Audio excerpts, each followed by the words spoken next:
بسم اللہ الرحمن الرحیم۔ پتہ ہے کیا، جب کوئی شخص آپ کو چھوڑ دے تو اس کا یہ مطلب نہیں ہوتا کہ دنیا ختم ہو گئی، زندگی ختم ہو گئی اور اب آگے جینا ہی نہیں ہے۔ پتہ ہے کیا، جب ساری دنیا منہ پھیر لیتی ہے نا، تو اس وقت بھی اللہ ہمارے ساتھ ہوتا ہے۔ تو اپنے لیے نہیں تو ہم اللہ کے لیے تو اپنی زندگی کو جی سکتے ہیں۔ زندگی ختم تو نہیں ہوئی، لیکن ہم یہ بات نہیں سمجھتے۔ اللہ نے وقت مقرر کر رکھا ہے ہر چیز کا۔ اللہ تمہیں جس چیز کی حقیقت دکھا کر اسے تم سے دور کر رہا ہوتا ہے نا، اس میں تمہارا گلہ کرنا بنتا ہی نہیں۔ اللہ جب درد دیتا ہے تو تسکین بھی دیتا ہے، تو مانگو اسی سے تسکین، صبر اور اس کی مدد۔ پھر دیکھنا تم رحمان کو رحیم پاؤ گے۔ آزمائش تو پھر وہ اپنی من پسند چیزوں سے شروع ہوتی ہے، اور جب ہم روک کر اللہ سے کسی ایسے شخص کو مانگتے ہیں کہ جس کا ملنا ہمیں ناممکن نظر آ رہا ہوتا ہے، اور جب کوئی تمہیں تکلیف میں اکیلا چھوڑ دے تو جان لو کہ اللہ تمہارے کام کا ذمہ خود لینا چاہتا ہے۔ اور قرآن میں تو اللہ خود فرماتا ہے، اور تمہارا حمایت اور مدد کے لیے اللہ ہی کافی ہے۔ تو دکھ اور تکلیف صرف اللہ کو بتایا کرو، اس یقین کے ساتھ وہ سنے گا بھی اور جواب بھی دے گا۔ اگر اللہ تعالیٰ آپ سے کوئی چیز چھین لینا تو بس اپنے رب پر بھروسہ کرنا اور صبر کرنا۔ جب تم صبر کرو گے تو راستے تمہارا رب بنائے گا۔ اس نے کہا ہے نا کہ وہ صبر کرنے والوں کے ساتھ ہے۔ تو جب رب ساتھ ہے تو اس سے زیادہ خوشی کی اور بات کیا ہو سکتی ہے؟ حوصلے کی بات تمہارے لیے کیا یہ کافی نہیں کہ اللہ تمہارے ساتھ ہے؟ جب انسان لوگوں کی جگہ اپنے اللہ پر آنکھ بند کر کر یقین کرتا ہے تو اللہ کبھی بھی اسے مایوس نہیں کرتا۔ حقیقت یہ ہے کہ اللہ لوگوں پر ظلم نہیں کرتا، بلکہ لوگ خود اپنے اوپر ظلم کرتے ہیں۔ اپنے رب سے دوستی کر لو، یہی وہ ذات ہے جو کبھی آپ کو تنہا نہیں چھوڑتی۔ ہو سکتا ہے کہ تم ایک گلاب کے طلبگار ہو اور اللہ نے تمہارے لیے پورا باغ تمہارے نصیب میں لکھ دیا ہو۔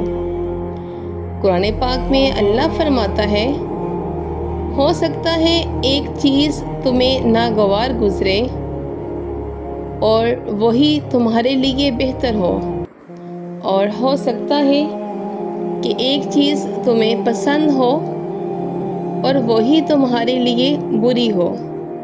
بے شک اللہ جانتا ہے، تم نہیں جانتے۔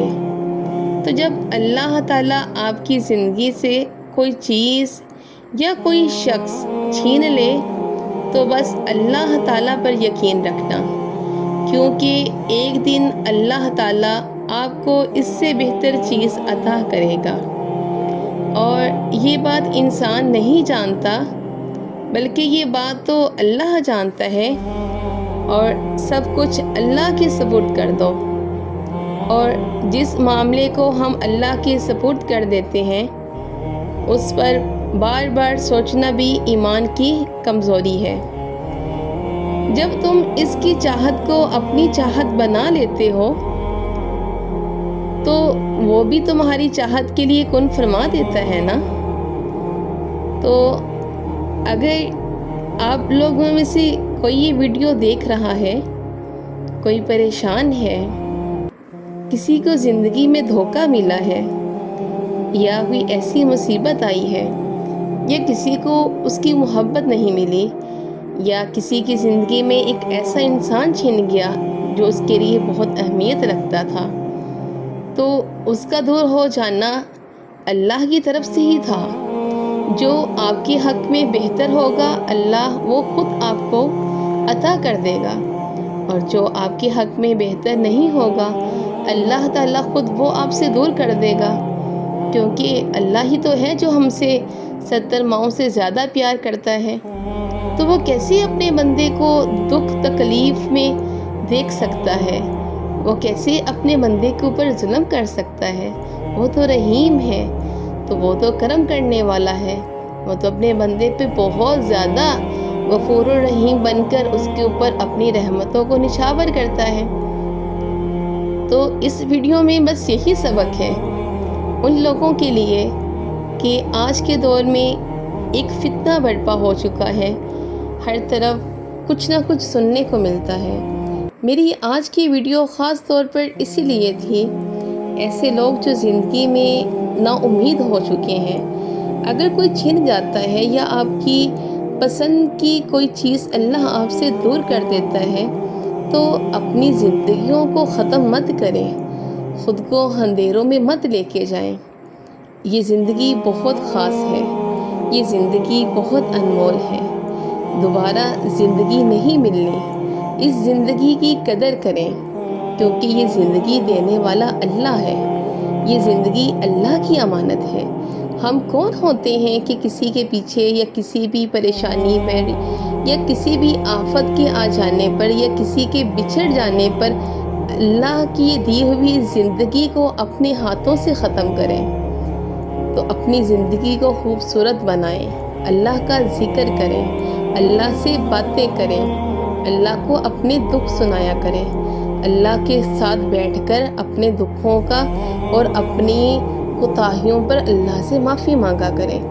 ہو سکتا ہے کہ اللہ کو اسی وقت کا انتظار ہو کہ آپ کب اللہ کے حضور بیٹھ کر مانگتے ہو، اب کب اللہ کے حضور بیٹھ کر ایک آنسو نکالتے ہو، اور وہی وقت آپ کے لیے زندگی کا بہترین وقت شروع ہو جائے۔ اپنی دعاؤں میں مجھے یاد رکھیے گا۔ آپ کو ویڈیو اچھی لگے تو میری ویڈیو کو لائک کریں، سبسکرائب کریں اور اسے لوگوں میں شیئر کریں۔ ہو سکتا ہے کہ اس کا شیئر کرنا بہت سارے لوگوں کے لیے زندگی میں ایک امید بن جائے۔ جیسے کہ اس ویڈیو میں میں نے کہا تھا کہ ہم تو اللہ سے ایک گلاب کے طلبگار ہیں، لیکن یہ بھی تو ہے کہ ہمارے رب نے ہمارے لیے پورا باغات ہمارے نصیب میں لکھا ہو۔ تو ہو سکتا ہے ایسے لوگ جو اپنی زندگی میں نا امید ہیں، جو دل توڑ بیٹھے ہیں، جو زندگی میں جینے کی آس کھو بیٹھے ہیں، یہ ویڈیو انہیں اپنے اللہ کے قریب لے آئے، انہیں زندگی میں غلط کام کرنے سے روک دیں، اپنی زندگی کو ضائع کرنے سے اور حرام کی موت مرنے سے ان کو بچا لیں۔ اپنی دعاؤں میں مجھے یاد رکھیے گا۔ وآخر دعوانا ان الحمد للہ رب العالمین۔